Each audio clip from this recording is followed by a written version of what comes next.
ఇక ఒక ఆయన మల్లన్న బీసీ బిడ్డలు బాగా గమనించాలి.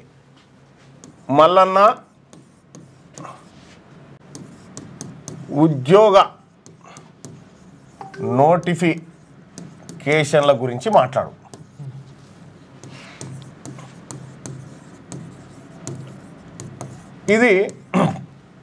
ఇది ఒకరిద్దరు డిమాండ్, ఒకరిద్దరు కాదు, నిరుద్యోగులు కొంతమంది మాట్లాడుతున్నారు.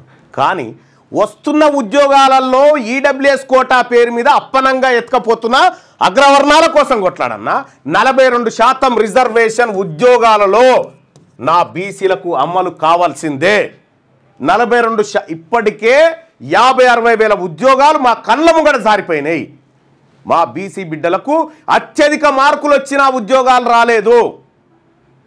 కాబట్టి ఈడబ్ల్యూఎస్ కోటాను తగ్గించాలి. 42% ఏదైతే మీరు సూచాయగా చెప్పారో ఇప్పుడు ప్రస్తుతం 42 తీసుకుంటాం. ఈ 42% విద్యా ఉద్యోగాలలో ఇమ్మీడియట్గా 42% ఉద్యోగాలలో బీసీలకు రిజర్వేషన్ ఇచ్చి వెంటనే నోటిఫికేషన్ జారీ చేయాలి. ఇది ఇవ్వకపోతే మాకు రావు కదా. అందుకోసమే ప్రజలారా మాకు లెక్క ఉంది, ఆ లెక్క ప్రకారమే పక్కాగా ముందుకు పోతాం.